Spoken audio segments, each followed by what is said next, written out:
This panel discussion is part of the public program for the ongoing on-site exhibition Adaptation, A Reconnected Earth. Because discussions on climate change usually have the terms resilience, adaptation, and mitigation, unpacking the term adaptation can help clarify its relation to the two other terms. We are honored to have this afternoon a moderator and members of the panel who are involved in the work that address climate change and its effects. We would like to introduce the moderator, Katherine Sarmiento. She is the Communications Manager of the Oscar M. Lopez Center for the Climate Change Adaptation and Disaster Risk Management Foundation, Inc. She leads the development and communication of the center's key messages to drive awareness, understanding, and engagement of the target audience towards climate resilience decision-making. Thank you, Marianne, and thank you to the Museum of Contemporary Art and Design and De La Salle College of St. Benilde for the invitation to participate in this panel discussion. It is a wonderful opportunity to be able to come back to Benilde, an institution with which I have a rich history, including experiences of being stranded there during moments of continuous rainfall like we are experiencing now, to engage in a topic as important as climate change. I hope everyone in this call is weathering this rainfall in literal and figurative safe spaces. Most of my career has been built on wrangling with words and how they are perceived and appreciated, how it can influence behavior. Whether it's in the academe or in the climate change space, I have applied my skills to organizations that need help communicating in specific ways. Climate change is a complex problem, and communicating it to enable action is a complex task. When the Oscar M. Lopez Center was founded in 2012, a year before Typhoon Haiyan, the objective was to help address the apparent science research gaps on the state of the Philippine climate, our vulnerability and hazards, and the potential impacts of the changing climate on our country. This work is still at the core of what we do. However, despite the increase in the climate change research available since our founding, we aren't necessarily seeing the action that we expected in communities. In 2018, we recalibrated our mission to look into not just building on the science, but also bridging the knowledge to action gap. That entails recalibrating our knowledge products to ensure they are actionable, but it has also meant looking outside the climate science community to have a better understanding of what actionable could be and find collaborators who could help us bridge that gap. I am therefore very privileged to facilitate the presentations and discussion of a panel of climate experts that take on climate adaptation and action in different ways. The perspectives they will be sharing are important because we can't develop climate resilient communities without appropriate action.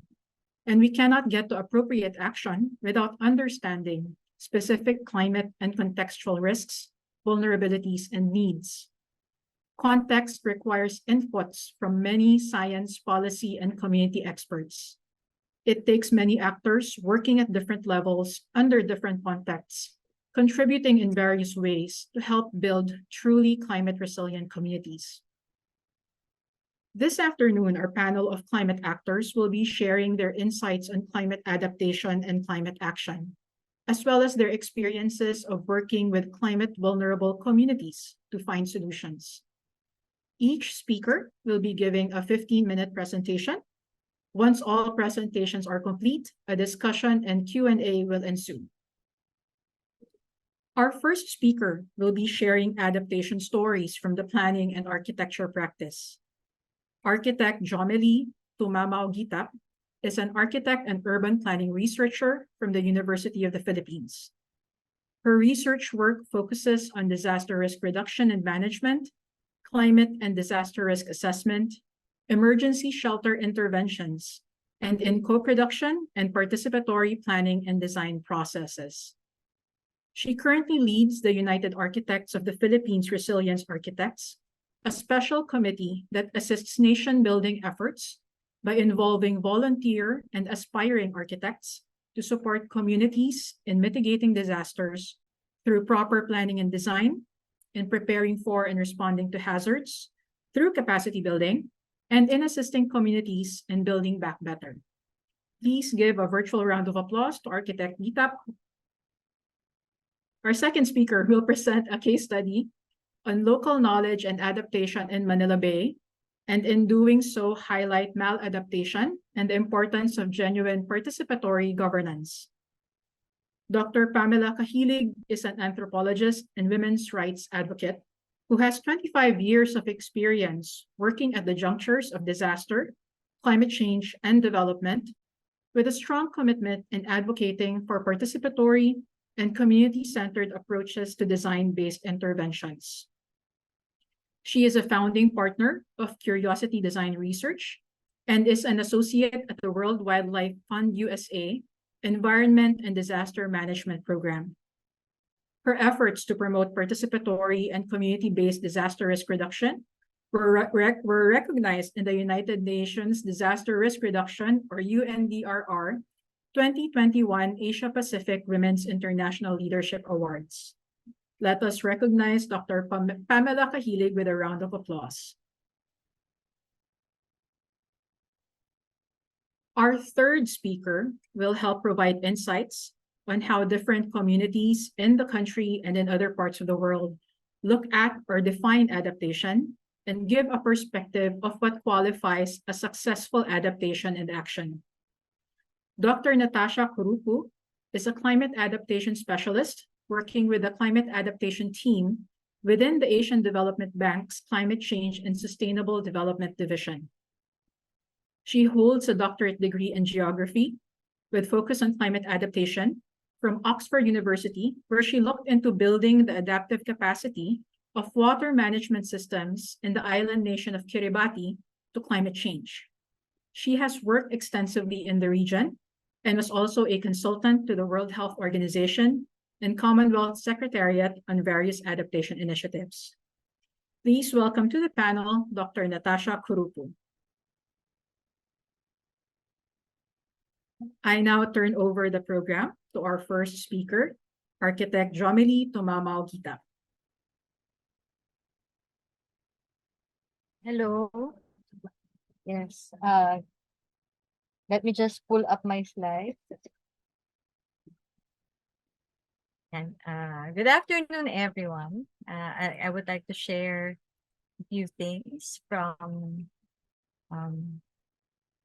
our work, both as in my line of work from the University of the Philippines, at the same time in my line of work as a volunteer architect for the United Architects of the Philippines Resilience Architect. So very quickly, I would like to just show you the scope of the presentation about the discussion on the impetus for action from our end, which is the persistent displacement that is happening in our communities, given the climate change and the disasters that are happening, as well as the role of planning and design amidst this uncertainty. And I will give some examples of the work we've done in terms of mitigation and preparedness, in terms of responding to these hazards, and even our ongoing work on recovery and rehabilitation. So, and some maybe key takeaways. So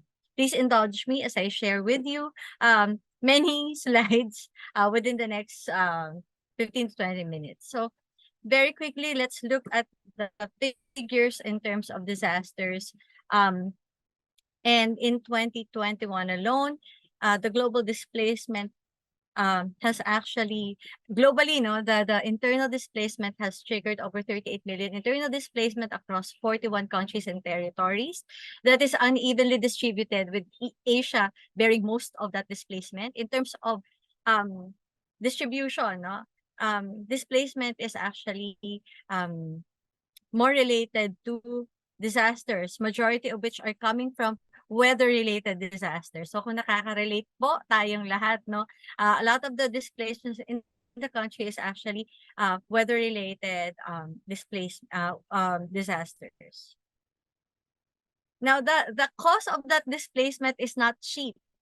When you look at those figures earlier, it is very actually underreported. because the figures earlier does not include very short sporadic displacements from fires, and even that, even if it's in terms of losses, just within a year, no? So it's very costly. And not surprisingly, Philippines ranked second in terms of displacement in the same year, no, with a majority of the displacements again happening due to weather related or disaster related displacements, which is not surprising because the Philippines is a disaster hotspot. Name it, we have it. We did not earn the moniker, the 7-Eleven of disasters, if we don't have anything and everything from typhoons to geological hazards to even conflict and industrial accidents. And so while we place first in terms of risk, we also place fourth in terms of exposures to hazard. And this risk is only aggravated and it's only high, no? Because of how our demographics is structured. So malaking factor ang poverty at and I will discuss this in the context of planning and design amidst our uncertainties. The National Disaster Reduction and Management Framework actually has a lot of alignments with global and international frameworks, but we also look at this from our vision of having a safer, adaptive, and disaster resilient Filipino communities towards sustainable development. Among the 23 outcomes, 50 outputs, and 206 activities identified in this manual, at least when we look at it, outcome 8, or disaster resilient human settlements, is closest in terms of our work in the built and natural environment. So as this adaptation on our end requires that we do our work in terms of preventing and minimizing damage and losses due to the adverse impacts of the hazards that we face due to climate change. We're also supposed to be very much involved in preparing or building the coping mechanisms of our systems, of our communities to these adverse effects, and of course, to take advantage of the opportunities that may arise in the course of adjusting to these many changes. So because of that, when you look at the disaster risk reduction and management continuum, no, knowledge management is also very important. No? Whatever we gain from each and every stage of the disaster risk reduction and management continuum, we use that to build back better. So siguro lang a very quick discussion on some of the things that we have been doing. So the first part on mitigation is on risk-informed planning, and I'm drawing this from the work that I've done under the University of the Philippines School of Urban and Regional Planning. So very active po ang university, especially the school, when it comes to nation building. As a matter of fact, research form the backbone of many of the interventions that we do to help our communities cope better with climate change. So in this regard, I would like to draw heavily from the work that we did with the Department of Science and Technology funded research on, at least for the case A, no, on the assessment of the humanitarian supply chain and its breakdown during Haiyan. And the other one is for case B is what we call, for both cases A and B, actually, these are offshoot researches from that work, no? And we're looking at how to do things better through disaster risk assessment and geographic information systems. So one of the things that is key, no, to adapting to the crisis that we're facing today is understanding our risk and actually developing our systems in an evidence-based manner. So in 2014, the HLURB issued a guidebook on how to make our land use plans more disaster resilient through DRA, climate and disasters assessment. So at least very quickly, there are 5 steps to this work. You identify the likelihood of occurrence of each and every hazard, the determination of the exposed units to these hazards, and the sensitivity analysis, meaning how severe will be the consequence to the exposed units. We also do the computation of the risk scores, and then we generate the risk maps. Okay, so ganito siya. In the case of, so we developed the models, no, and this is hand in hand with the UP RI. Back then, UPRI is under the team NOAA, okay, the National Operational Assessment of Hazards. So the development of the risk maps includes a super typhoon case, no, 100-year cycle, no. So flood, rain-induced landslide, and storm surge based on probabilistic models. So we also have the same thing, but this time including sea level rise. No? So for case B. In both case A and B, no, for case A, yung ating hazard map, we actually intersected that with our residential elements. And for case B, we intersected our hazard maps with 2 things. Case B means we intersected that with all the critical point facilities and the road networks that form the humanitarian supply chain. And we do this because we need to understand how the humanitarian supply chain can be compromised by all of these hazards. So in case A, what we wanted to find out is what will be the demand pattern for aid, no, given the exposed units. So we're looking at flood, storm surge, rain-induced landslides, and even the combination of all of these hazards.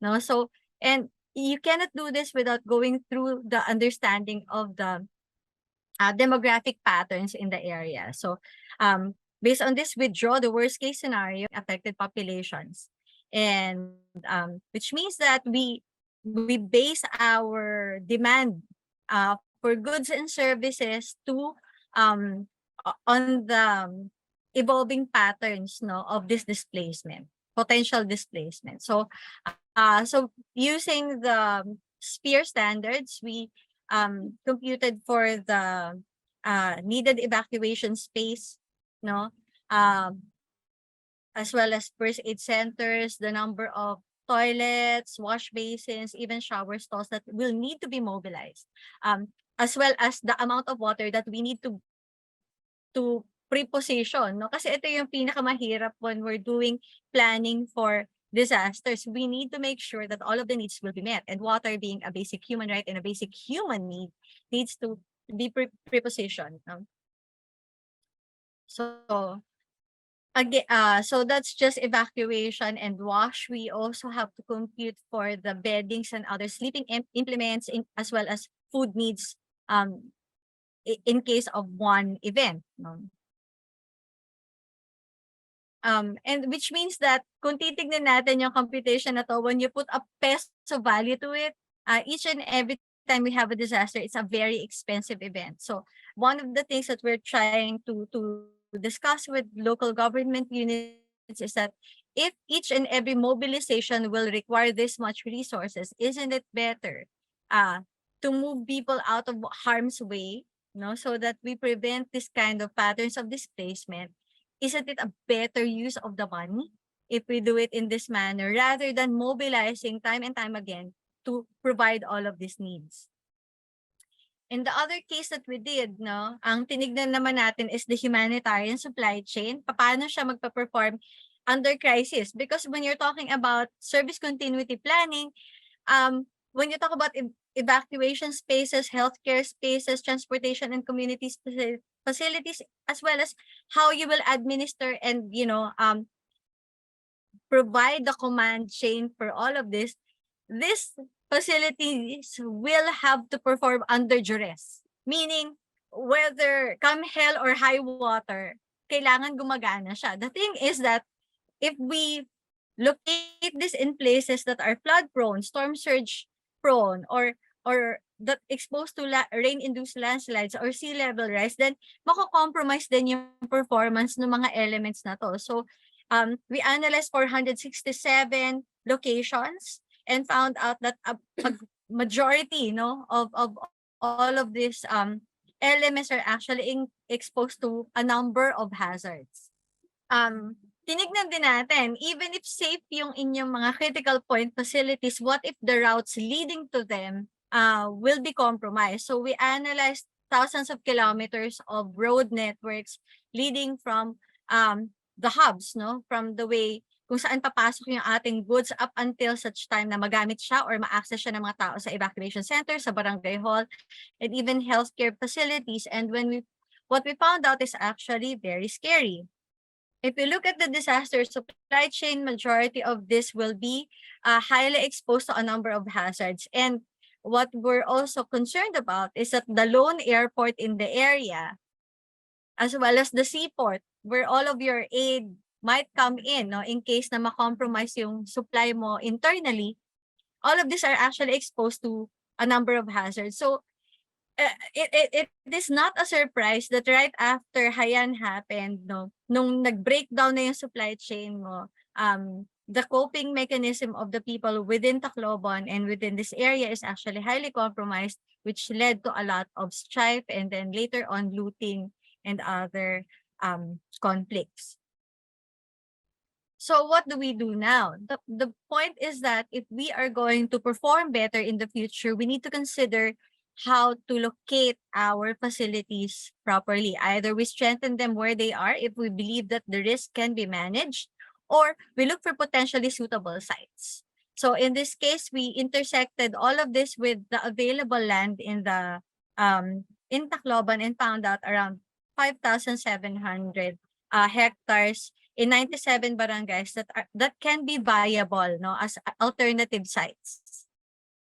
But the thing about it is that we cannot locate all of these facilities in environmentally critical areas. So we actually excluded in the next set of analysis those areas that are for food production, for example, protected forests, and those that are tagged for other uses, so which means that the environmentally suitable areas that emerged out of this analysis is only 2,500 hectares, which is not bad.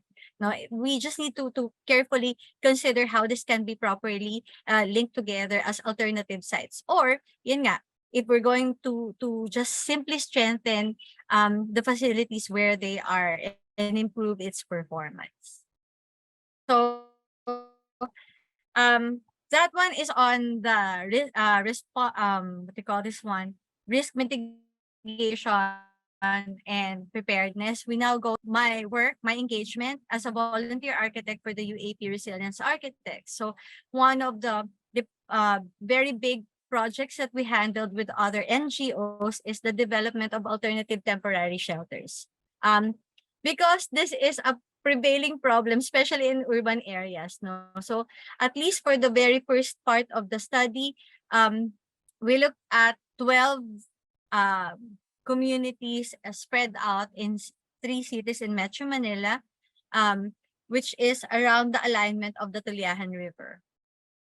And when we look at the profile of the population in these communities, we see that they are highly vulnerable, and when we compare them with the national average in terms of household size, in terms of female-headed households, the number of PWDs, pregnant women, and families with elderly and infirm members, the numbers are off the charts. So for example, one unit in these communities will have at least 2 families living there, and the size of these families are actually 6 to 7 members compared to just 4 to 5 in other types of households. So pregnant and lactating women the charts, ang dami, almost half, more than half.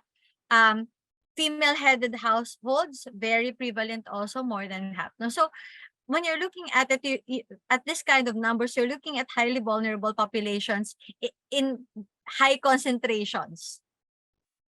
And when we checked with them, no, a lot of them, when we tested them, how safe is my house? We gave them a very quick exercise. At least 70% of the respondents thought their house is safe. But when we went through the survey one by one, it is quite eye-opening for them to find out that majority of them are living in spaces that are not safe. This is basically due to the fact that the houses in these locations are actually highly non-engineered and are incrementally built. The people in these communities are actually veterans when it comes to evacuations, because they have experienced anything and everything from storms, floods, storm surges, fires, and even and the only thing that is missing in that mix is the anticipated big one, the 7.2 magnitude earthquake for Metro Manila. In terms of evacuation, they've been through many public schools and covered courts. And so far, when we did the assessment of the existing evacuation and shelter capacities of the local government unit and the demand patterns in these communities, it is not surprising that the demand cannot be met with the existing spaces that they have. So it's just 3 to 12%. Another thing that is not shocking, but is very important to note, is that the structures where they are evacuating is not adequately prepared for displaced for their evacuation needs. No, so on top of that, the schooling of children is disrupted during the time that they're occupying these spaces. Of course, given how dismal the conditions are, at-risk populations are discouraged from evacuating preemptively. And so a lot of them would opt to leave their homes at the last minute, placing themselves and their rescuers in grave danger.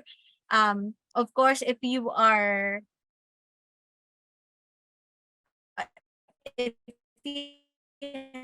have mobility impairments, it also means that your a number of solutions with the communities and with the partners in this undertaking.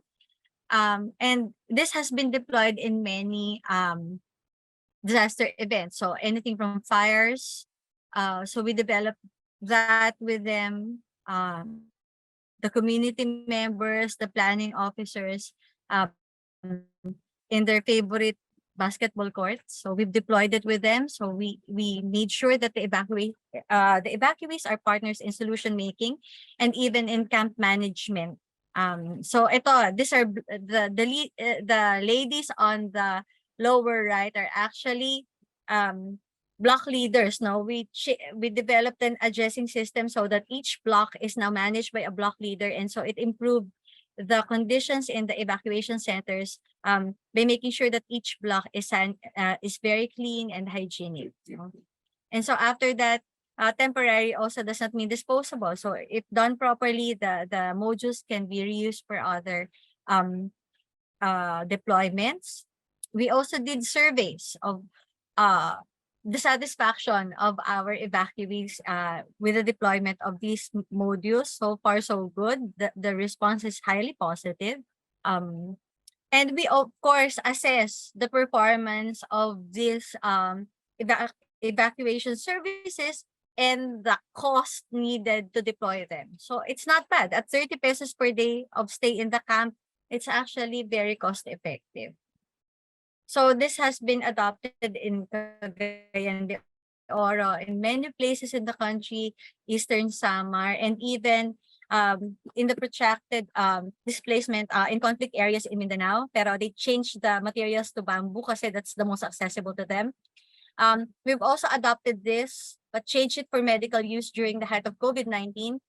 Given how the Philippine healthcare system has gaps in terms of its healthcare capacity, even way before the the COVID-19 happened, at 1.2 bed per 1,000 population, that means, that's how small our capacity is already at that time.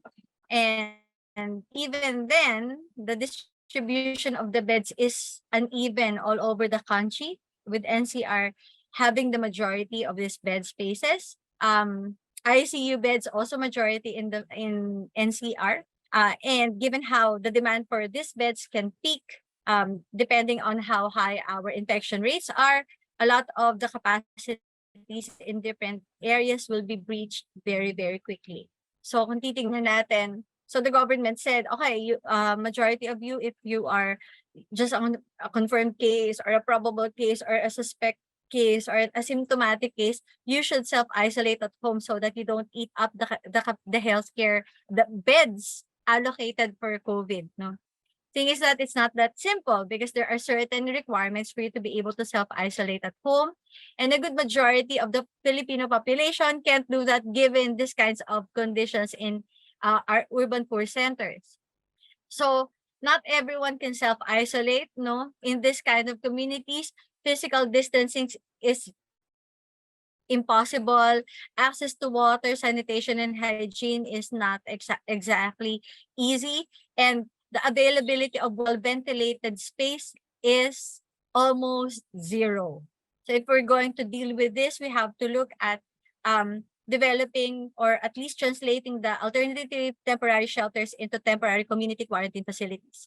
So at least to increase the bed capacity and to improve the chances of poor communities to cope with COVID. So, and this happened in Malabon. So the national average is 1 bed per 1,000, 1.2 bed per 1,000 population. In Malabon, it's 1 bed per 8,374 population. That's how bad the numbers are. So we really need to augment the capacity of this locality in terms of bed for COVID isolation. So we did that with them in a systematic, participatory, and community-centered manner. Right in front of the Malabon Healthcare Center, we redeveloped the amphitheater to address this need. We developed an additional of 26 beds for them for confirmed and mild or no symptom cases. And that has so far been helpful. We even have a code blue room, no, for those who will experience cardiac arrest, no. And the code blue room comes with its own doffing station and staff shower. So this is an exercise in Bayanihan with the LGU providing some of the needs, the design and planning from the volunteer architects, the furnitures and equipment from the local government unit, and the labor from the Move Up Consortium. So given its success, it has been adopted in Bukidnon and 5 other municipalities in that province. And in Navotas, because there is a number of families living on the streets, so they also made sure that those families will not be on the streets during the pandemic, and they also deployed the APS for that. So which means that in different contexts, these solutions can be scaled, and they are flexible, and they're replicable in other areas. That's the reason why we developed the manual on alternative temporary shelters and made it available online for free. Lastly, very quickly, because we've been experiencing a lot of displacement and a lot of Filipinos are experiencing homelessness in the aftermath of this hazard events, we also need to look at how and why this is happening. So one of the reasons is that, well, in general, Filipinos spend very little on housing. No, if you look at the 2028 expenditure pattern, what we spend on housing is just a small fraction of the salary. Majority goes towards food expenses. No, we also have a very high dependency ratio, which means that our savings capacity is very small. This will have a very strong bearing on our capability to develop and actually construct safe and sturdy shelters, given how the majority, a good number of Filipino families, around 5 million of them, are within the poverty and food threshold. So the estimates are actually very concerned, what we call nakakabahala. Why? Because the unserved segment forms a very big chunk of your unmet housing needs. So as of last year, the estimate is at 15 million. So God knows how high that is actually by now. And if you look at this unserved segment, a lot of these are from the owner-driven construction households, meaning the owner-driven construction households account for about 13 million Filipinos and about 260 billion in terms of market value. Why is this? This segment actually lacks purchasing power and cannot access our available financing options. So talagang hindi kakayanin. And so if you look at kung gaano kababa, no, I'll just flag you. At 8,280 per square meter, ito yung capability nila to pay. Hindi ito ang construction rate natin. On average, 30,000 per square meter ang ongoing natin construction rate. So if you look at this is partly the reason why there are a lot of houses that are damaged whenever we have storms or earthquakes, no? And the problem is that when we rebuild in the aftermath of these disasters, we're invariably building the same vulnerabilities kasi it's non-engineered construction.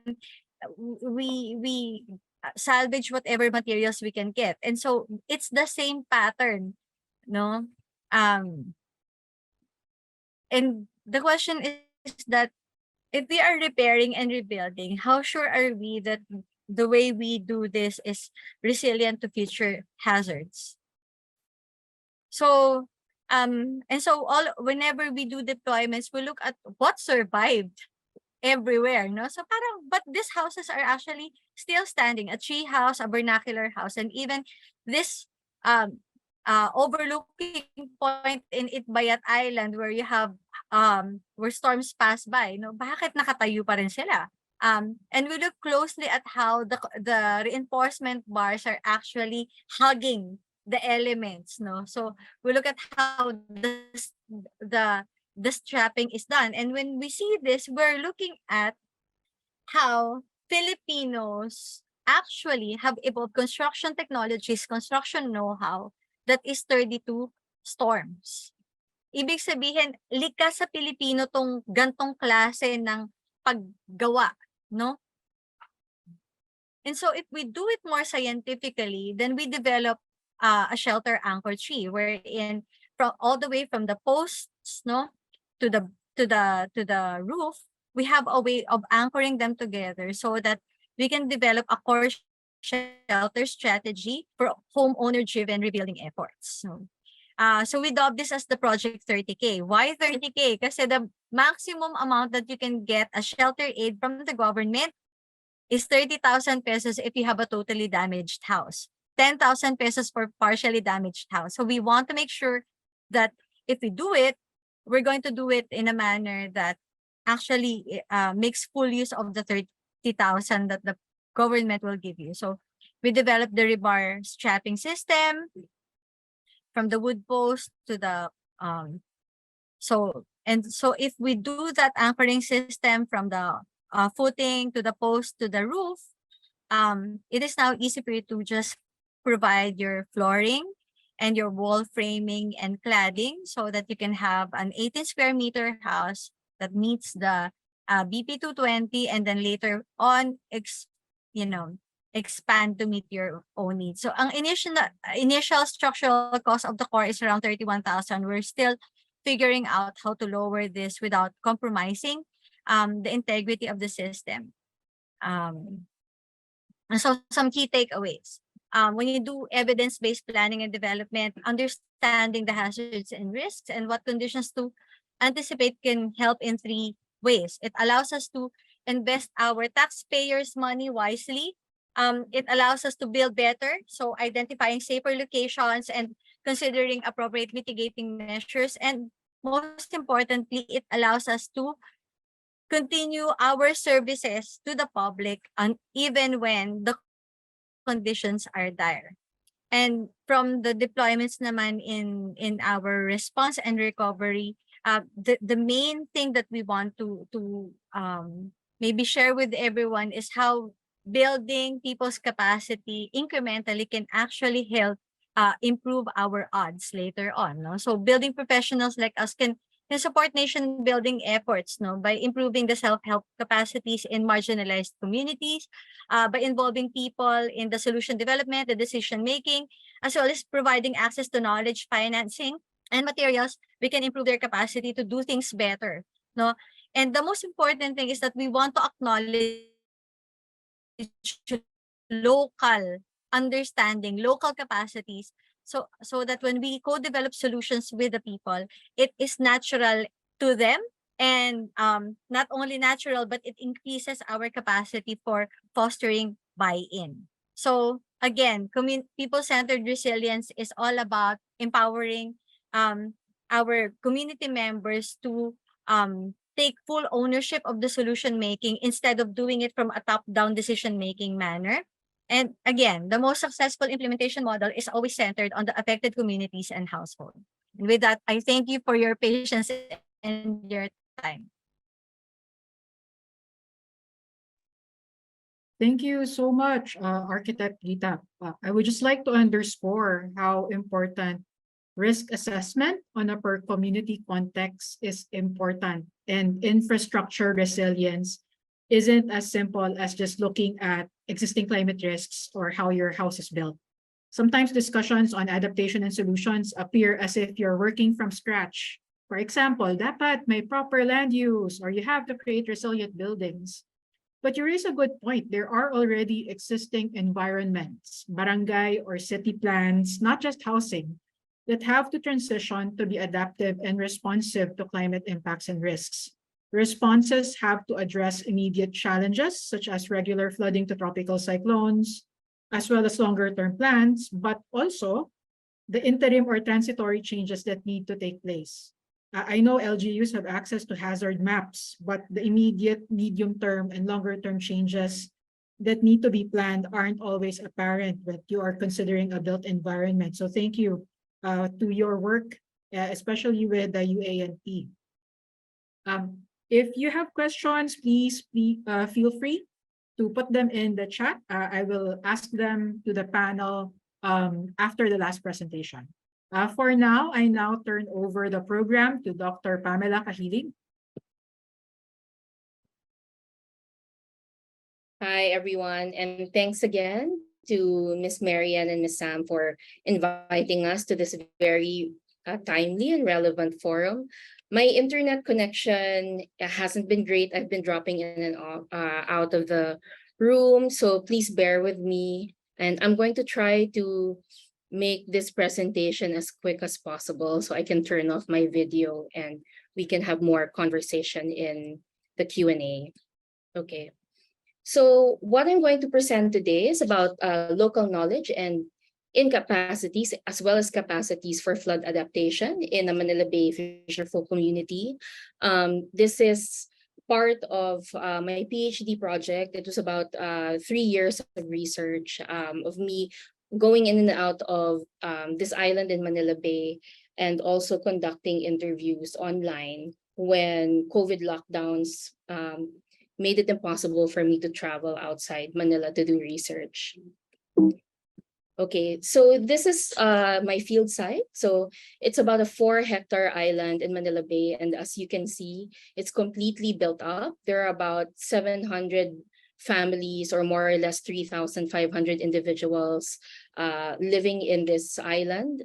They are mostly fisher folk, but some of them have already migrated out or are, for example, working as domestic helpers or construction workers in the Middle East and Italy. But for the most part, a lot of them have chosen to stay on the island, will not really have chosen to stay because they also feel that they don't have any options.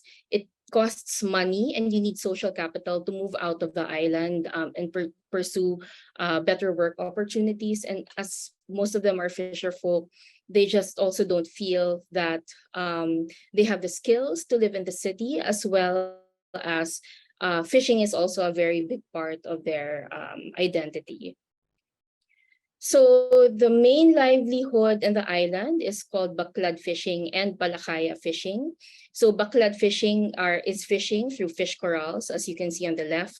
So fish corrals are made out of bamboo poles, and they're oriented in a particular way because they work with the tide. So basically high tide happens and brings in fish inland, and then when the tide recedes during low tide, then that's when they're able to catch fish in these traps. And some of them are, can be more than 100 meters long. And then palakaya fishing is going out to sea to be able to fish. So the climate hazard profile of this island is quite complex. So they're an island in Manila Bay. They're also exposed to sea level rise in Manila Bay at 4 times the global annual average. So 4 times the global annual average is about 13.4 millimeters per year. And like the rest of the Philippines, they're also exposed to stronger typhoons that bring in more rainfall and stronger winds as one of the effects of global warming. And then frequent tidal flooding, and tidal flooding is also, the tide levels are also increasing, and that's one of the foreseen effects of climate change as well. But it's not just climate hazards that the people here have to confront. As we all know, climate change is a driver of hazards, and these hazards and vulnerabilities interconnect, right? So the fact that they're an estuarine island located at the mouth of the river and the ocean subjects them to different types of flooding. I wouldn't say they're isolated, but being in an island also makes it difficult for them to access critical infrastructure, especially in times when people get sick, for example, or when they're hit by a particular strong wave or during the habagat season that the mainland didn't necessarily experience, and it's difficult for them to ask for help. And then they're fisher folk. They're also confronted with a severely depleted mangrove population. Manila Bay used to have 55,000 hectares of mangroves. Now it's down to about 500 hectares. And that's going to be depleted even more with the construction of the Aerotropolis. And a lot of the mangrove population was also depleted due to several failed agricultural development programs. They're fisher folk, so their livelihood is of course precarious, and especially during unpredictable weather and climate, it's difficult now for them to plan for their livelihood. Normally when it's dry season, they stop fishing or augment fishing with construction work, but it's a bit more difficult to plan now. And so that adds to their livelihood precarity. There's also a lack of resilient housing. As you saw in the photo earlier, there are so many houses, they're already built so close to the edge of the island, and even being inland sort of doesn't matter anymore because during tidal flooding, the entire island is affected. And we're also experiencing land subsidence in Manila Bay, and that's also an offshoot of poorly planned urbanization and unsolicited urbanism that causes rapid urban development, and is also characterized by unsustainable water supply. So we're reliant on extracting groundwater, and that's part of the reason why there's so much flooding in the area. So when we say coastal adaptation, there's what is typically called coastal adaptation pathways. And these three pathways are coastal defense or coastal protection. So that's usually building seawalls, hard engineering that prevents water from encroaching inland. There's also managed retreat. So that's planning to move inland away from the water, and accommodation. So out of all these three pathways, we know most about coastal defense and protection, and that's mostly studies from the STEM field. And we know least about accommodation. So I'm going to talk about accommodation and show you three examples of accommodation in the island. So accommodation is basically staying put and just doing what you can to negotiate the flooding in the area. So their first accommodation strategy is reconciling tidal data with lived experience. So one tool that's been indispensable on the island is the tide calendar. So I'm sure you're familiar with this. It's quite common here in the Philippines. These tide calendars, usually given out by Chinese establishments.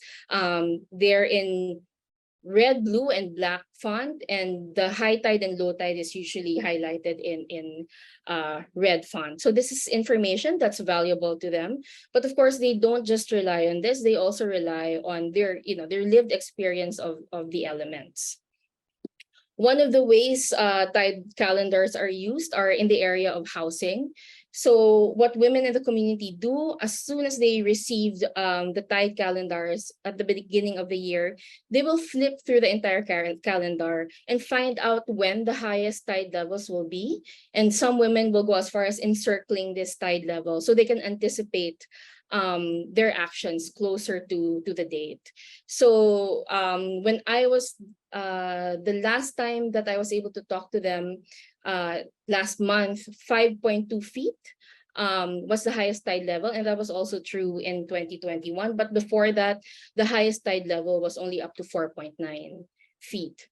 They also check for low tide. So the problem is not just the tide itself, but the tide brings away a lot of solid waste, a lot of plastic pollution from upstream. So it doesn't really make sense to clean the house every day, because after a few hours, the tide will come in anyway, bringing more solid waste. So they look for times when the tide is particularly low, around 2 feet, and that's when they're most comfortable cleaning their houses. They also identify higher tide levels on a daily basis, so that they can secure important documents as well as household items and appliances. And if the tide level, which is usually high around the time that the typhoon season is also at work, then they will start to make plans to evacuate and start contacting relatives to ask if they can move there for a couple of days, or they might reach out to members of the community with second floors, so that they can evacuate then in case of severe flooding. So people who are affected by climate hazards, and as well as other hazards, aren't really sitting down and just waiting for aid. They are really mobilizing their agency and doing what they can, with the limited means that they have. Another usage for the tide calendar is for livelihood purposes. So as I mentioned earlier, the baklad or fish corrals are made of bamboo poles that they stick to the bottom of the riverbed or the ocean floor. And during higher tide levels, there's a tendency for some of these poles to be uprooted. So they monitor the high tide so that during low tide, they can start fortifying their fish corrals or their baklad. They also monitor for low tide after a typhoon, because after a typhoon, they'll expect that those who have chosen not to uproot their fish corrals, and if they leave their corral standing, then there's probably going to be some damage. It doesn't make sense to repair this if high tide is still coming after the typhoon, so they'll wait to repair during low tide.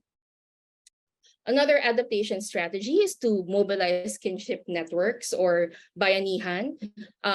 For example, the men in the community will gather together during habagat and help secure each other's boats. They might also reach out to Ninong and Ninang who are politically powerful, who are barangay captain or mayor, or even more powerful than that, to mobilize aid with the community.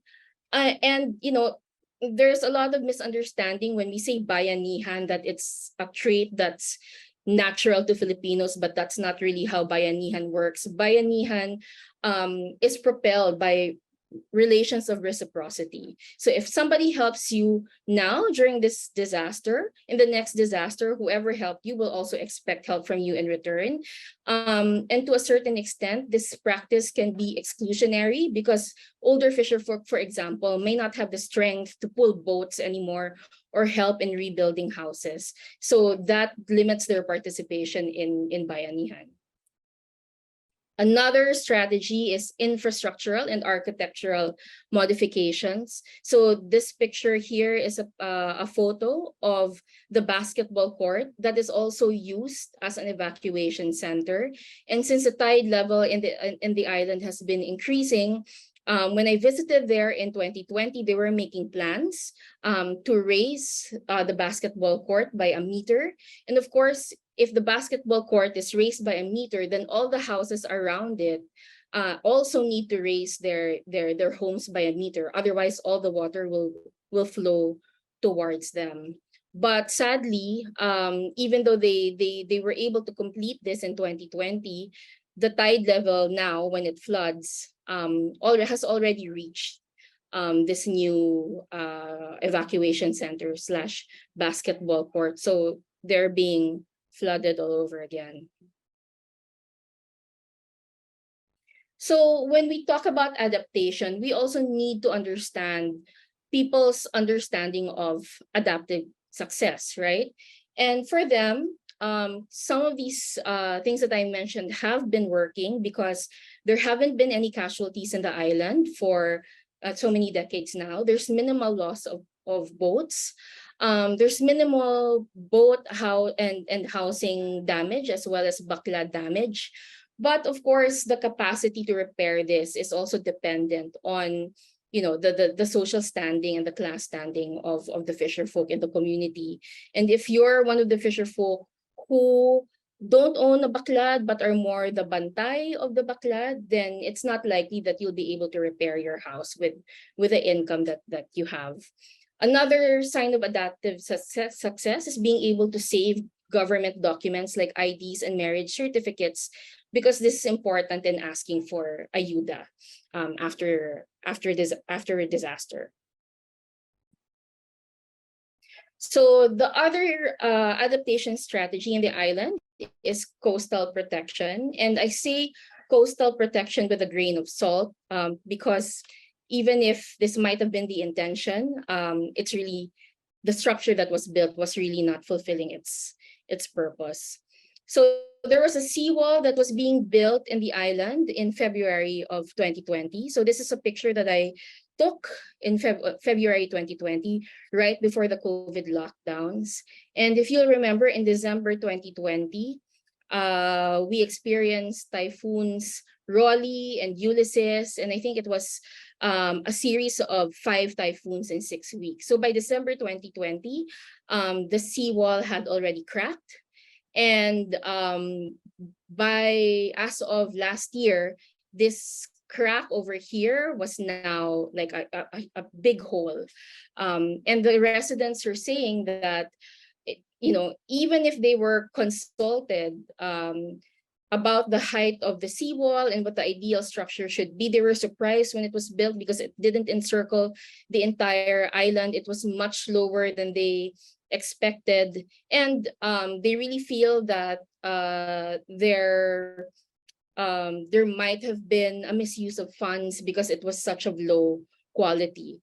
My understanding is it's being rebuilt now, but it's the same problem because the seawall doesn't prevent flooding during typhoons and during high tide. And what's worse is because of its concrete structure, the water takes so much longer to leave the island. So houses and clothing and furniture remain submerged in the island for days.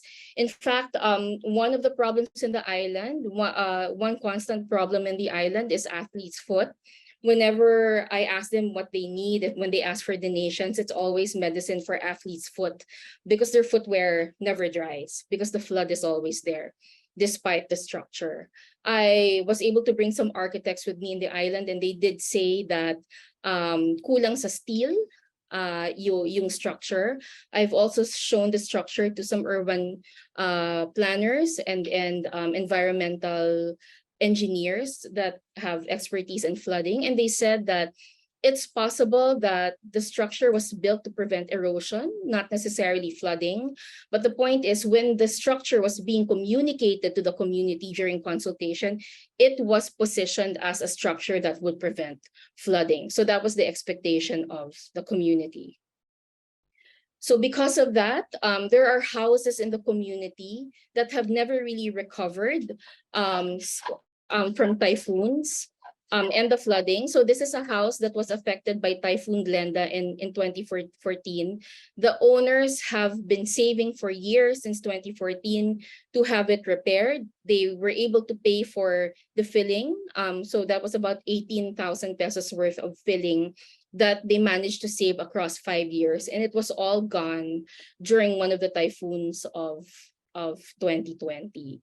And they've kind of given up on rebuilding because the flood never leaves their home. Also because compared to their neighbors who were able to build second floors and who were able to build concrete houses, they don't have as much income, so they weren't able to keep up with the reconstruction of their neighbors. So all the canal water from their neighbors and flood water from their neighbors have accumulated in the area. So what are the consequences of the current accommodation and coastal defense strategies in the island? So there are many, but I'll just name three in the interest of time. So there is some adaptive success, as I mentioned earlier. They're able to save their important documents. There's no casualties, and to a certain extent, they're able to control boat damage. But while they're able to adapt, they're also weakening their resilience. One of the things they end up scrimping on in order to rebuild their livelihood is that they end up scrimping on food. They end up scrimping on medical costs. And all of that has an impact on their long-term resilience. And some of them have also needed to stop studying. And the housing, forget about the housing. That's the least of their priority right now. They're also, politically vulnerable because during the time that I did the research, it was also the May 2022 elections. So a lot of them were just voting for whoever helped them during the past disasters, whoever politician was able to include them in beneficiary lists. So the long-term consequences of local politics isn't really a concern anymore, as they're so concerned with the short term. And then, of course, maladaptation. So one of the studies in coastal defense is that a lot of the structures that are being built as coastal defense, they're being built as flood adaptation structures, actually contribute to maladaptation because other factors that contribute to disaster aren't considered. So some final thoughts is we need to avoid climate reductionism. So of course, climate change really multiplies existing hazards. But even as we're holding former colonizers, big corporations, the fossil fuel industry accountable for climate change, we also need to hold local governance actors accountable as well, and also address problems related to urban development, for example. Secondly is to understand the unequal distribution of risks.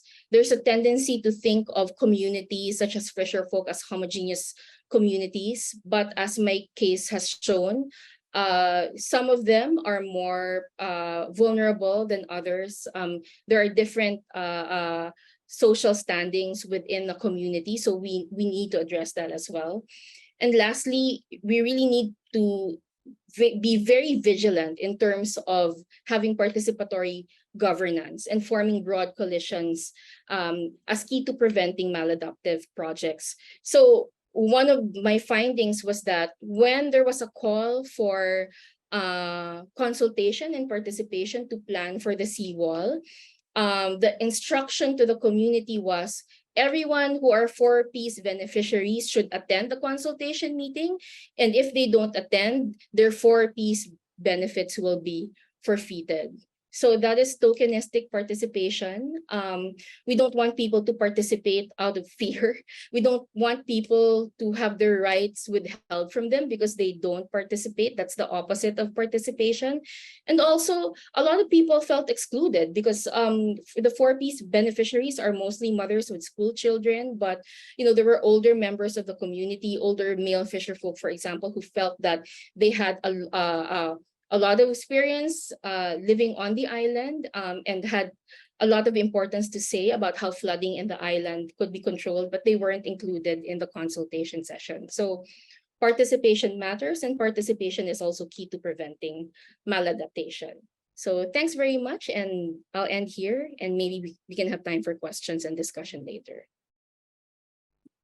Thank you, Dr. Cajilig.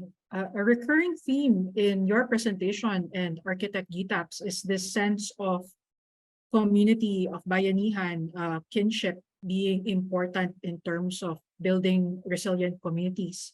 And this is important because, as you've mentioned, moving away isn't always an option for vulnerable residents due to economic concerns, or even perhaps just a sense of place. It's where they grew up, it's where they have roots.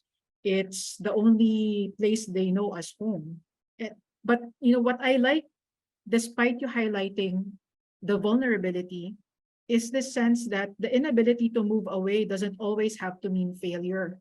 While there is vulnerability, or perhaps because of vulnerability, there are also community-developed solutions that aren't always discussed, because coastal communities don't have access to public services or infrastructure that landlocked urban areas may have. Coastal communities have had to figure things out on their own just to be able to live day to day. I also like how you underscored that the concept of adaptive success isn't necessarily the same for a landlocked urban area as a community of fisherfolk. They do say that it is people in the communities that are closest to the hazard that also know what they need to adapt and thrive. And sometimes they get left out in the discussions of resilience, adaptation, and action. Thank you. Guys, if you have questions for Dr. Cajilig, please do post them in the chat box. We'll revisit them after the last presentation. I now call on Dr. Natasha Kuruppu to give her presentation. Okay, greetings everyone. I'm Natasha Kuruppu and I'm a climate adaptation specialist with the Asian Development Bank. I work within the Climate Change and Sustainable Development Division within the adaptation team. And I'm very grateful for, Marianne and the team for inviting ADB to this really important knowledge sharing session. And also grateful to the Museum of Contemporary Art and Design for engaging with ADB. So my presentation kind of touches on some of the important points, shared to you all by our previous two speakers, but I also would like to embed what adaptation is within the international development work Asian Development Bank does, and also present some historical and theoretical overview of how adaptation has grown and what are the conceptual framings that we use to develop this term further and embed it within our work at ADB. So I will start my presentation, and I would open this presentation by sharing some key findings from the recent IPCC 6th assessment report that was published early last year. I'm not sure if many of you are aware of it or have read it, but the IPCC has 3 working groups, and one is on adaptation and vulnerability, and they're working group 2. And perhaps we can share the link in the chat box to these summary reports later if anyone's interested in reading them.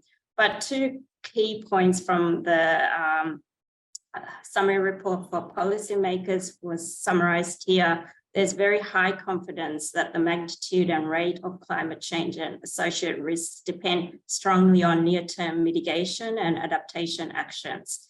And projected adverse impacts and related losses and damages escalate with every increment of global warming. And the second point is that societal choices and actions implemented in the next decade determine the extent to which medium and long-term pathways will deliver higher or lower climate resilient development. And again, there's high confidence in that as well. So it just shows the critical nature of climate change, and we don't have much long to act and work on these issues. So it's really important that we and you as the next generation combine our knowledge and wisdom and agency to address these challenges going forward. So in terms of the approaches to address climate change, we've already heard about adaptation and also mitigation. So mitigation is really about lowering our greenhouse gas emissions into the atmosphere, be it through looking at renewable energy sources, looking at active modes of transport, so we're not reliant on our cars, by walking and more public transport, but also nature-based solutions, right? Looking at mangroves and other green spaces to lower our greenhouse gas emissions. Whereas adaptation is more about reducing those risks and moderating those risks to avoid harm, and also looking at opportunities to exploit those opportunities, be it through private sector engagement or other engagement that can foster new ways of doing things or new technologies that can help us adapt and cope with those stresses.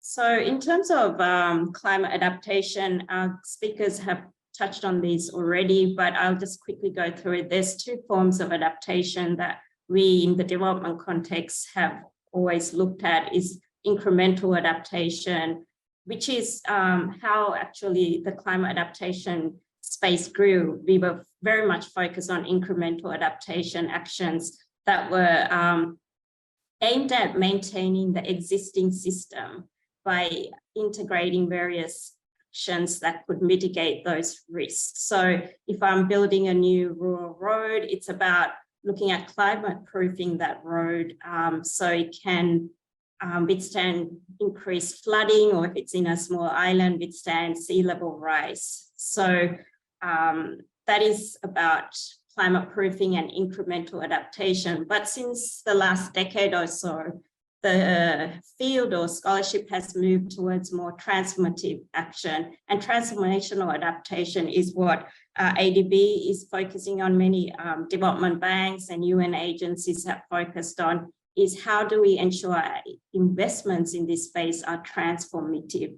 And by that we mean about really getting to the root of the problem in terms of climate risks and hazards, but also addressing the deeper underlying socio and technological and other barriers that may cause social vulnerability, those risks. So fundamentally changing the system. And that is really vital, because the systems, whether it's a health system, urban system that we just saw, is highly unequal and marginalizes certain members of communities, and there are unequal power structures in those systems that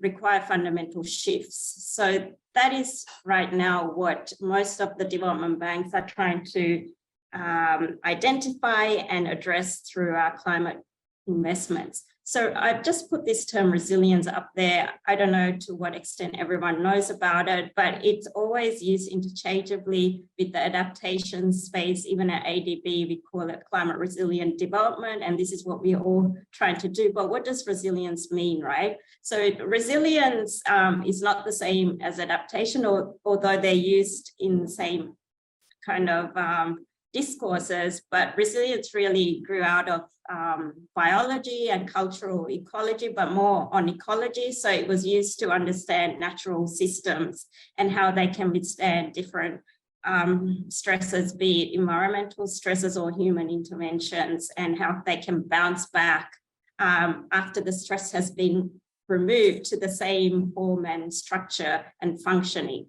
So the climate change field actually borrowed, not just climate, but the disaster risk management field has borrowed these terms and brought it into their fields to look at coupled socio-ecological systems and how they can be made more resilient by using some of the underpinnings that the resilience scholarship looks at, such as social learning, social networks, diversity, etc. But they're not the same things, but they hopefully would reach similar endpoints. But the underpinnings in terms of the scholarship and theoretical underpinnings are very different. But yeah, there's a bit of mixing and matching, but it's really important to understand we're talking about different things here. So I will just quickly touch on some of the historical developments in terms of how this term adaptation has grew and has been adopted in the climate adaptation space.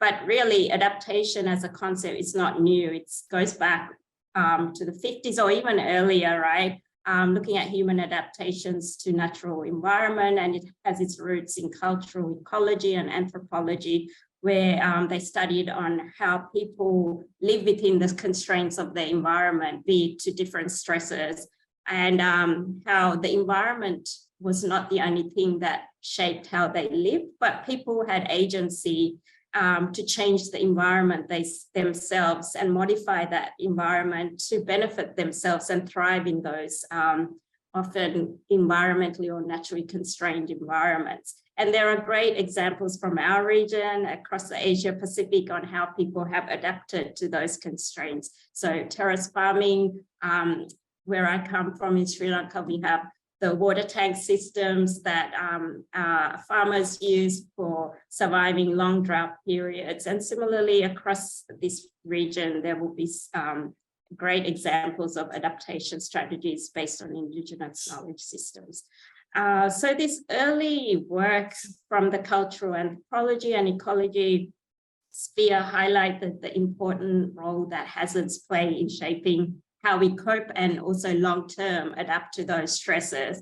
And similarly in the Pacific Islands, there's great examples of how small indigenous communities in very resource-constrained environments have lived and thrived in those environments, who have frequently experienced tropical cyclones, and they have developed food preservation methods such as under different tropical cyclones. They would always harvest or leave a patch of taro or root crops that would only be harvested during these stressful events. And they have also developed some of the social networks through inter-island migration and governance structures to help them survive, cope, and adapt to long-term stresses. So natural hazards in the, I think it was 1970s, played a critical role in developing this term adaptation further by highlighting that we cannot just study the physical hazard itself, but important to also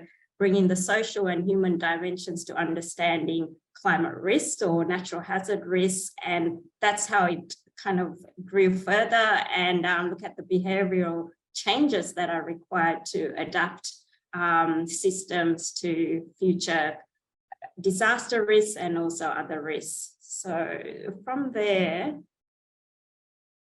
we also looked at further advancing this terminology, and political ecology and political economy played a critical role more in the 80s and 90s, and it still does, in highlighting the political structures, the power relationships, the socio-economic structures that mediate people's vulnerability to these climate risks or disaster risks, and really need to be cognizant of these broader structures and processes that couple with the hazard itself, whether it's a disaster risk or it could be conflict and other risks that combine to, I guess, create and make us more vulnerable to climate or disaster risks. So climate adaptation in the 90s, when it came out, really borrowed from these older or more really well-formulated theoretical frameworks to develop their own kind of understanding of what adaptation is in terms of climate change. And many of the conceptual frameworks you see are really a combination of these fields, and they just have built on it as new literature and new case studies of work has developed really rapidly in the last 10 years as we have more interesting ideas coming out, but more people working in climate change from different disciplines.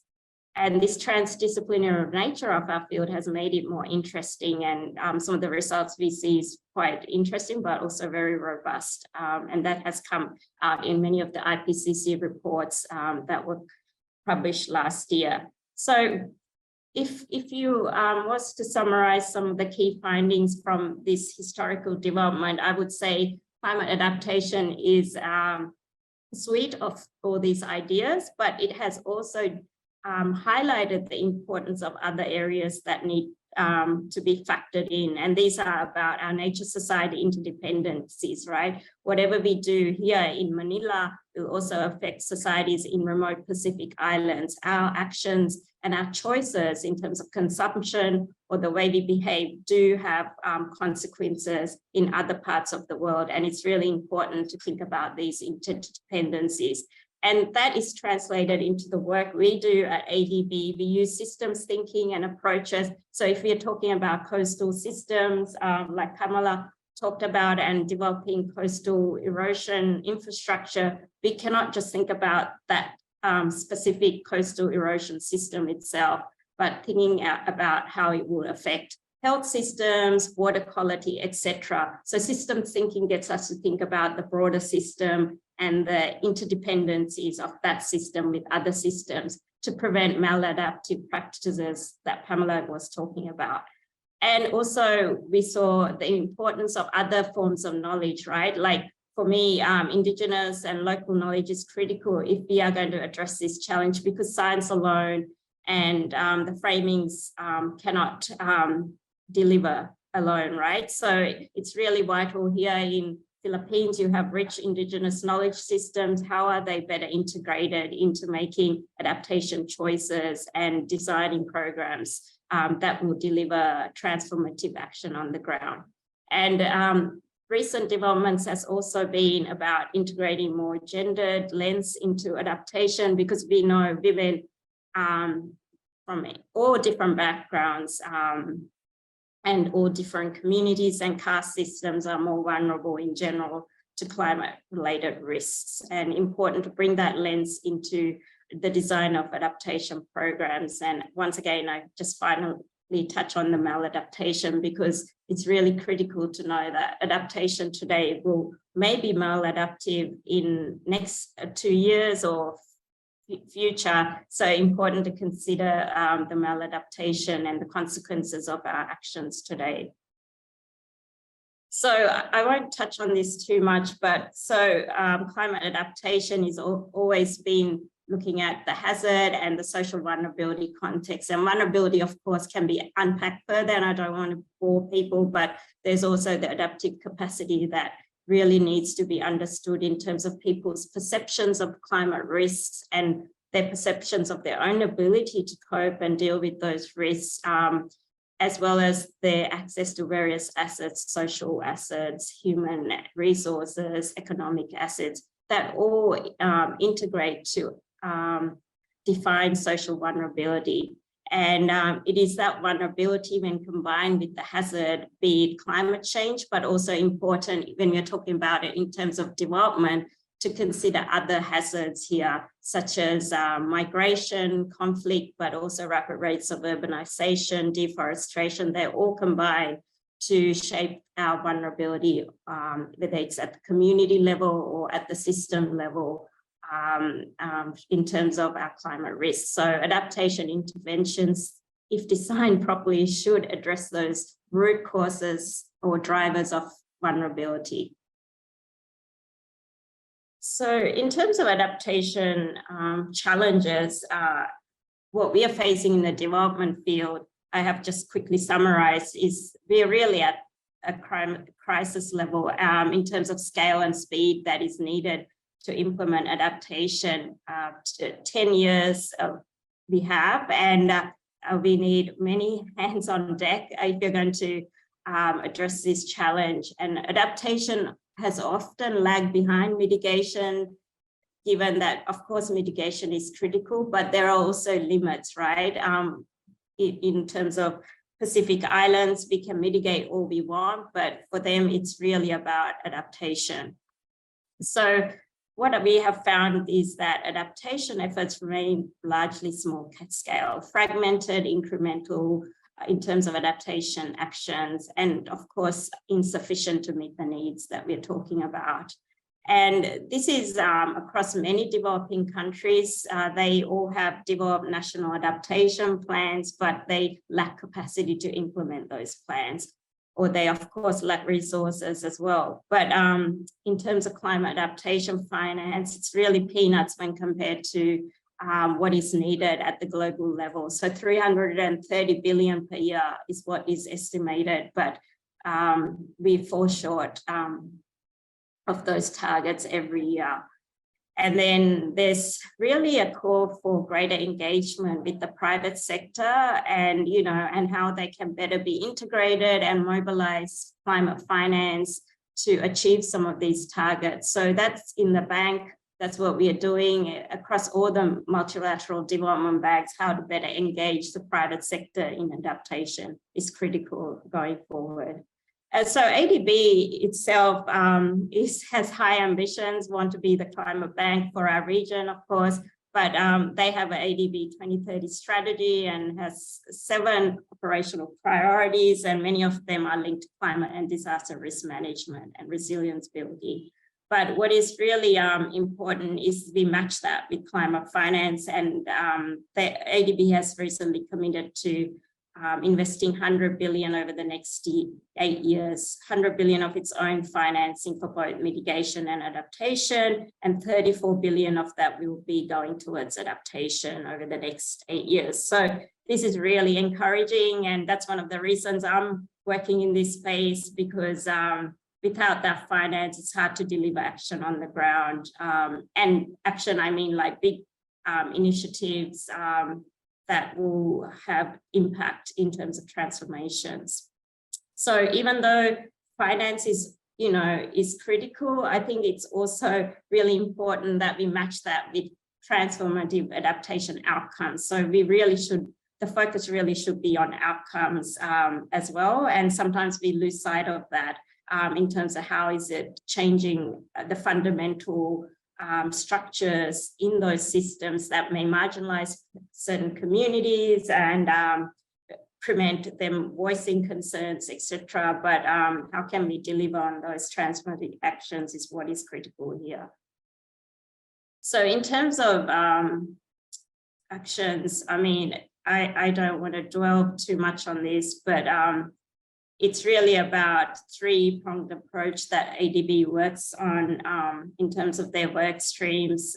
We engage upstream early on with countries in terms of their national determined contributions under the Paris Agreement. So each country has developed a national adaptation plan or a mitigation plan under their Paris Agreement. And in those, they articulate all the adaptation needs and some of the actions in terms of key vulnerable sectors. So agriculture and water are often vulnerable sectors in Philippines, and also health. And they have articulated them, but often don't have the financing or funding to operationalize those actions. And ADB tries to support them in articulating, but also developing projects and initiatives that will finance some of those initiatives. And that's really about number 2, scaling up finance for investments that enable adaptation. And the final is about developing new business models in terms of partnership building, knowledge sharing, and capacity that is also simultaneously vital in terms of delivering adaptation on the ground.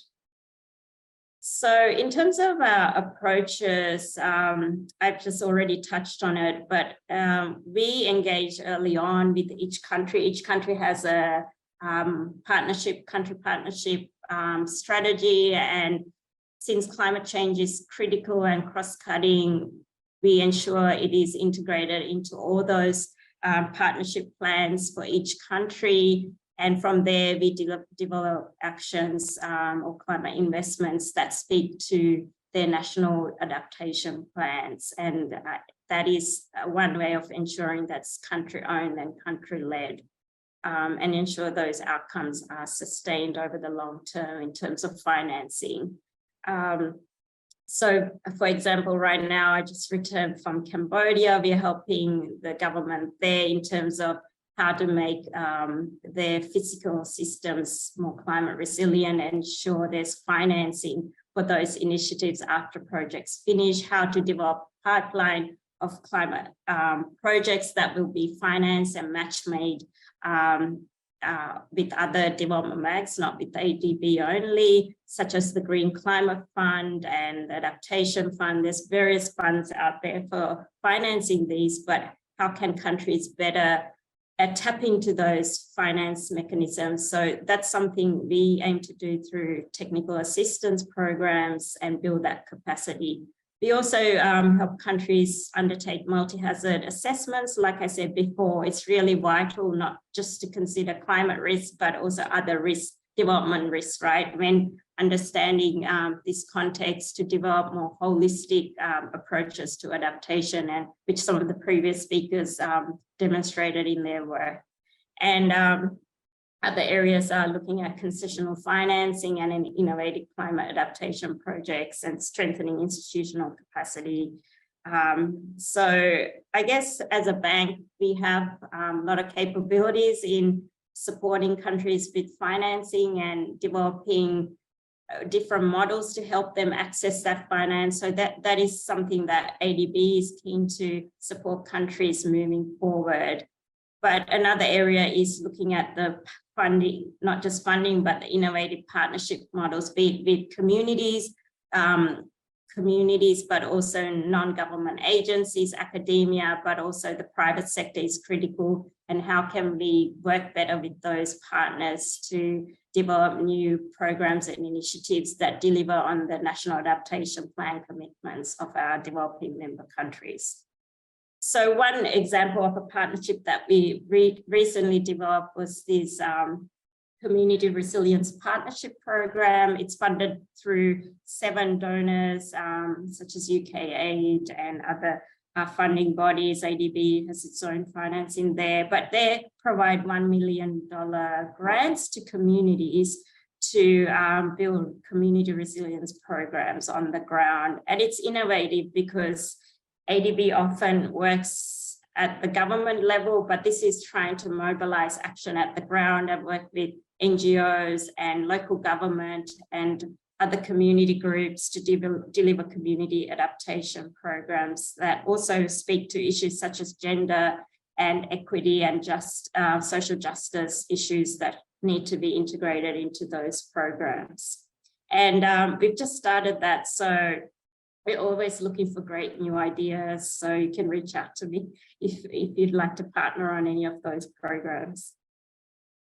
My last slide was just because I knew the other 2 speakers would present some really interesting work in the Philippines. I just wanted to lastly touch on some of the work ADB is doing or is planning to do in terms of delivering climate adaptation in Philippines. I've been recently working with the Ministry of health here in Philippines, but looking at building universal healthcare programs. So this is like what I talked about initially was about climate proofing. This program was developed about 6 years ago and or just before the pandemic. So it was really about climate proofing the program, and it's a policy-based loan. So it's not about building new infrastructure, but looking at how we can support the government or Ministry of Health improve their policies and programs so it better incorporates climate risks. And it was really developed around universal health coverage, which to somewhat addresses climate change, but really needs to go further. But it had a component looking at climate smart, disaster resilient, and environmental sustainable healthcare facilities. So one of the key actions as a result of this program is ensuring that all hospitals, be it private or public, has to incorporate climate change into their new hospital facilities, but also existing facilities. How can they both mitigate and adapt better to climate change risks? And of course, there's a gender sensitive component in that. So it's a policy-based loan. It's $40 million, and we're just kicking off the third phase, which will be more sensitive to climate risk. We're looking at health promotion programs for communities around climate risk and climate adaptation for vulnerable communities, looking at collecting more climate sensitive disease data such as leptos, cholera and dengue related data, so we can develop early warning systems to mitigate some of those risks. So initially the program was not developed to explicitly address climate risks, but now with this third component, we're better incorporating climate change into the policy action areas going forward. And the government and the Ministry of Health has been very receptive to that because it's already stipulated in their climate adaptation programs as well. A new program that is in the pipeline is Integrated Flood Resilience and Adaptation Project. So this is more a loan. It's huge. It's like close to $1 billion. It will be delivered over a longer term period, and it looks at rehabilitating these 6 river basins in the Philippines to avoid future losses from floods, rehabilitating flood protection infrastructure. Then there's also community awareness programs and community vulnerability and resilience related activities that would complement the infrastructure component of this project. So this is different. This is a loan, and it's different to a policy-based loan because it's the country is actually borrowing through concessional financing to implement these adaptation activities. And a third example is a technical assistance program that we have already, I think, delivered. And technical assistance is in the form of $1 million to $2 million grants that we give to countries. So it's not a loan, it's really assistance to build capacity in different areas. So this was to support the urban sector in the Philippine government to, better integrate and incorporate climate risks into their urban planning designs and policies. So this was about capacity building, and the technical assistance was there to deliver on that, and also how to better design urban resilience programs that account for climate change. So they're just a few examples, and the different financing instruments we use at ADB to develop adaptation programs in the case of Philippines, but this would be applicable to all our developing member countries in our region as well. So yeah, I think that's about it from me, but I thank you all, and I'm open to answering questions in the Q&A session. So thank you, Kato, over to you. Thank you, Dr. Kuruppu. I like that in terms of your presentation, ADB's approach, including in financing, is very country level compared to the first 2 presentations we had. And yet, your approach and perspective on adaptation is still very much rooted in the traditional sense of community, about groups of people working with a natural environment. And as you mentioned, having the agency of changing the environment. You are looking at it from the perspective of how climate and risks have also shaped not just how we cope, but also our culture and heritage. And sometimes when we talk about indigenous knowledge systems and practices or nature-based solutions, it's as if they are newfangled concepts recently discovered, but really, these are mechanisms that historically we have already been doing because we have always been vulnerable to many things. I also like how your presentation is also even able to highlight how climate risks and hazards do not really care about geopolitics or even local politics. Risks have to be viewed from the perspective of scaling up solutions that address multiple development risks and needs. Thank you so much. We're running slightly over time, but I think we have some time to answer one or two questions during the open forum. I'd like to call back to the room Architect Guittap and Dr. Cajilig to join Dr. Kuruppu. Beatriz Quinto, special mention. Thank you for all of the questions you posted in the chat. Is there anyone who would like to raise a question?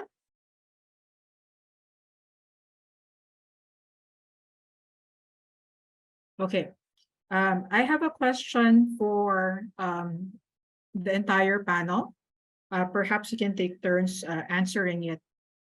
Given the experiences that you have working with communities and being involved in projects, at this point, what work do you think still needs to be done or done more of to have a stronger understanding of climate adaptation?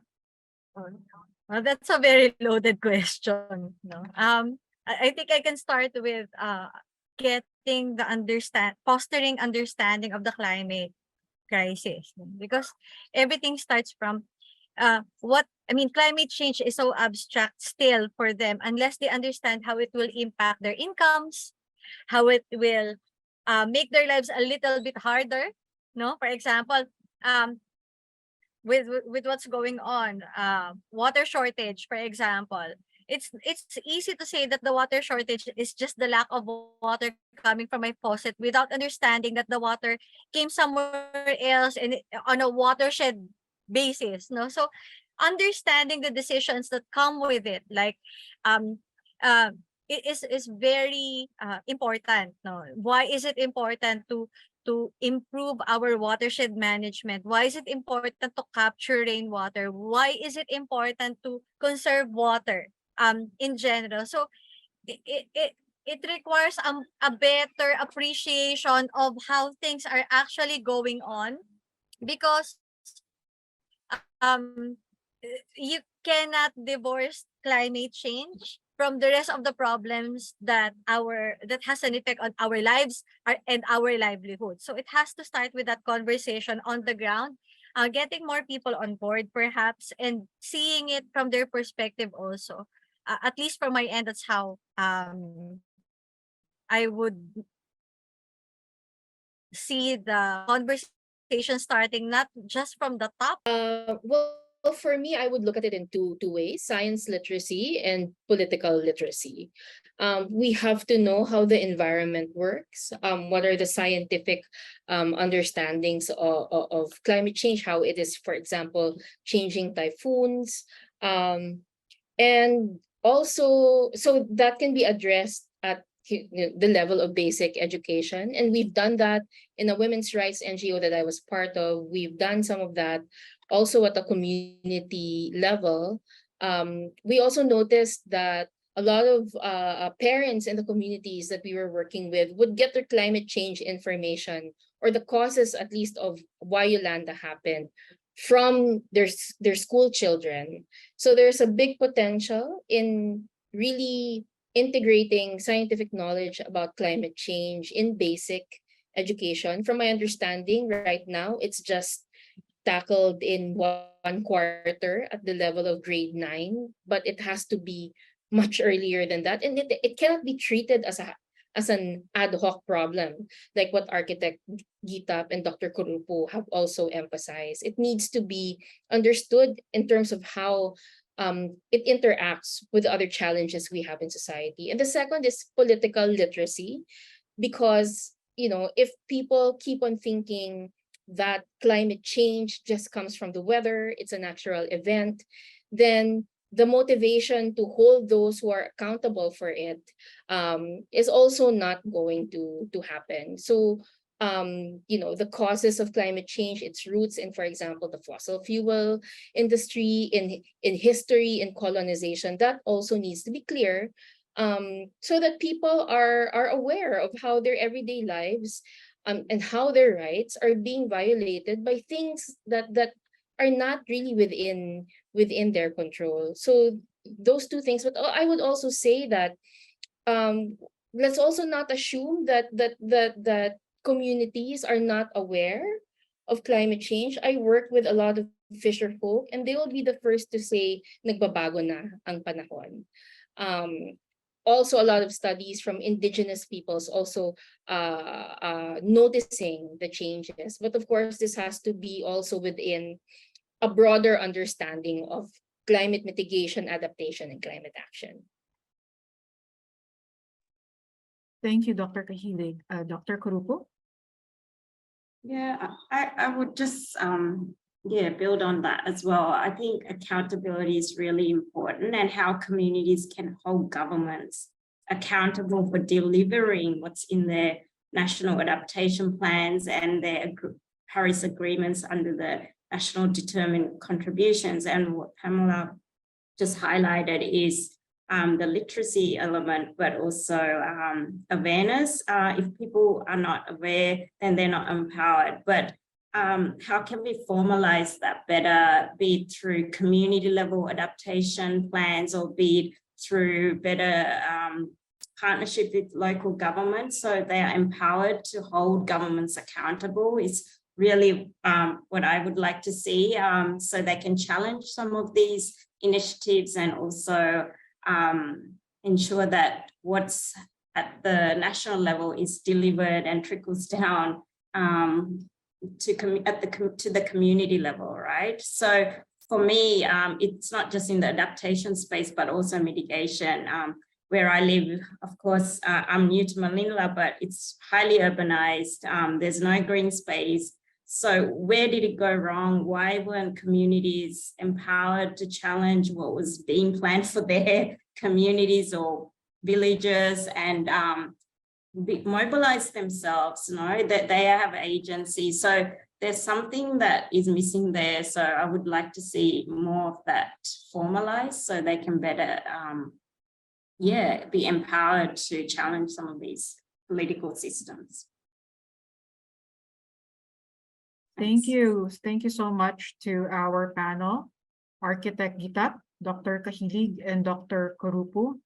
You've given us a lot to think about in terms of adaptation and action. We hear these words, resilience, adaptation, action, day in and day out. But it's different when you try to break it down from the perspectives of climate actors. As a nation, we are familiar with disasters, but we're still challenged to reframe our action from just disaster relief and recovery to longer-term transformational adaptation and solutions. Another takeaway that I have from your presentations is mitigation is important, and actually private sector focuses a lot on mitigation and net zero carbon. But the reality is, even if we go net zero tomorrow, we, the Philippines, will continue to feel the impacts of an already changed planet. Adaptive solutions are important because it addresses not just the day-to-day challenges of Filipinos, but it also helps plan for a more secure future for our communities. All three of you also discussed that we cannot get to appropriate action and resilient communities if we do not understand our specific risks and vulnerability. Sometimes when we discuss climate change or even climate science, it's as if the Philippines does not have 4 climate types, over 7,000 islands, very, very long coastlines, and quite literally, impacts and vulnerabilities can vary from one barangay to another. And when we talk about politics, Dr. Cajilig and Dr. Kuruppu mentioned participatory governance, and sometimes we think of it in terms of national government. But if there's anything that we can also learn from our experience from the pandemic, is the importance of local government units. We don't always take them seriously, but really community resilience and action lies in the hands of our local government officials. Another important point that all of you discussed is that the Philippines, more often than not, when it's discussed globally, it's as if we are a poor, vulnerable nation. And yet, yes, we are. But there are a lot of actions taking place in different communities and projects in the mountains, in rural areas, in coastal areas, in urban areas. But we just need to surface and talk about these initiatives more, and perhaps integrate and scale up efforts collectively. And I think my last takeaway, given the panel that we have, given the group that we have, that is that all jobs are climate jobs. We have an architect, an urban planner, anthropologist, a policy specialist. My background is in creative writing and marketing communications, but we're all doing what we can to try and contribute to raising awareness, enabling action, and trying to really contribute to building community resilience. So I hope the students who are here in this forum are able to appreciate that whatever career path you are on, you actually have a climate job. You can actually do something to help initiate climate adaptation and action. On behalf of the Museum of Contemporary Art and Design, we would like to thank the panel members, Architect Guittap, Dr. Cajilig, Dr. Kuruppu, for sharing their insights from the different projects they were involved with.